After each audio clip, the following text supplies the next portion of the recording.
Hello and welcome to Simply Solve's Video Resource Library. In our session today, we're going to talk about the config module.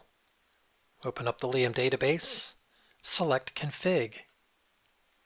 Config allows us to update the field names, add field names, and update different attributes associated with the field.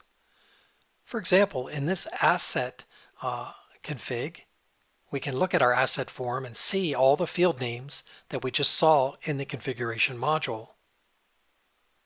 If we go to config, we'll notice too that a number of these fields are shaded.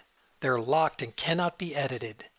This is designed because these are system level fields where there are other parts of our database that are reliant on these fields being where they are. However, if you find fields that are not shaded, you can update these on your own. You can edit the field names. You can even add new fields. Now, if you go back to the asset page, you'll see that you have a new field that can be populated. But also notice now that even though you added the field, it's shaded. If we go back to the config module, we're going to find out why. Because even though I added the field, I forgot to enable the field. So I'm going to go ahead and enable the field and update. Now when I go back to the asset form, I'm going to see that this field is now ready to be populated. Let's talk about some other parts of the config module. So not only can you set the format of your field, you have options to use text, date, currency, or fixed numbers with 0, 1, or 2 decimal places. In this case, we're going to go ahead and change this to make it a number with no decimal places.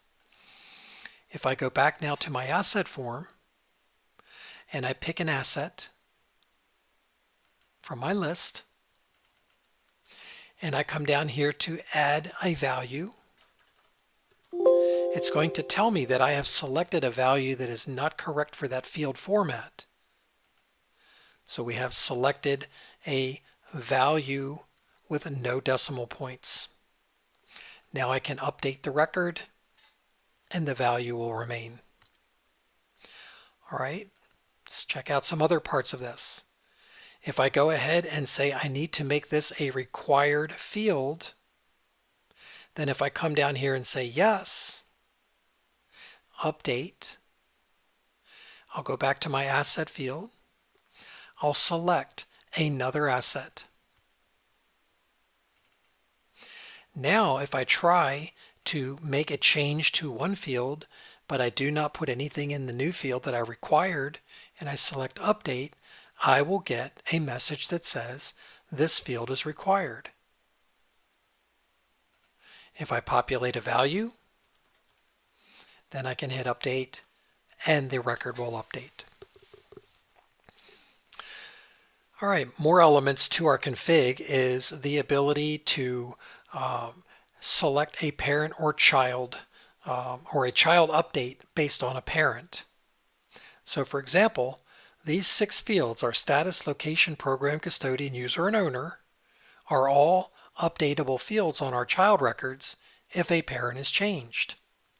So let's test that out. We're going to update the status of one of our parents. So I'm going to go back to my asset list and find a parent. How do I know what a parent asset is? This is our structure. If I see other assets that have the same structure with their own unique value to the right of the structure, I know that that appears as a child asset to this parent. So I'm going to go ahead and load this parent into my system. And I'm going to check its structure by selecting the structure label. If I change any of those 6 fields now on this parent, all of these will change as well. So let's test that out. Let's go ahead and update the status from in use to spare on our parent asset. When I select update,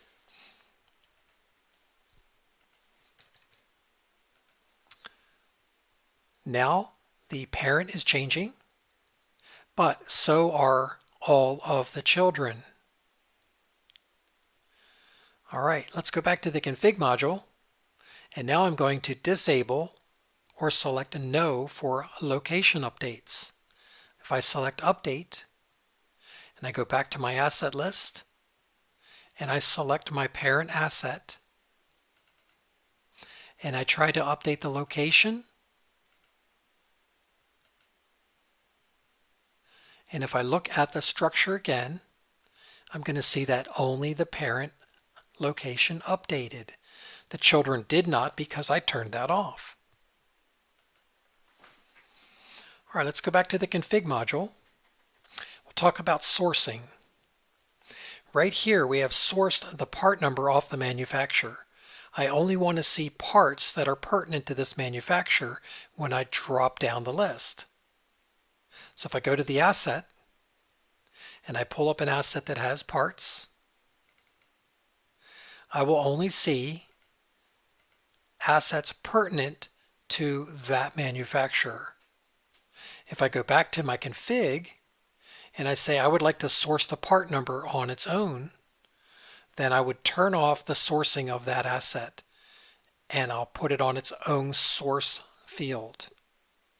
Now once I update it, I go back to the asset list and I find that part. Even though I select that manufacturer, now I'm going to get all of the parts in my system. This makes it very difficult to tell which part number is associated to which manufacturer. So if you have parts and manufacturers in your system, it's always a good idea to sync the source of your parts to your manufacturers. There may be other applications where you can try that as well. But if we do go back to our asset list, we pull up a part, and now we see that once we select the manufacturer, we have our limited parts per that manufacturer. All right, another feature of the config module is the ability for you to create your own event. So I'm going to come out here and I'm just going to create my own event. It says the type does not exist. Select OK to create it. So I'm going to create my own event and I'm going to start populating fields.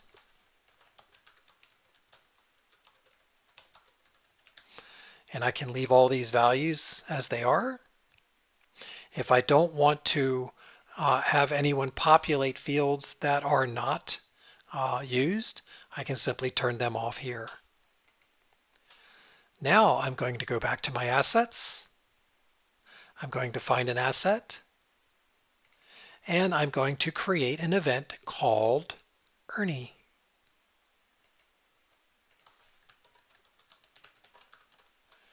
And I'm going to add that.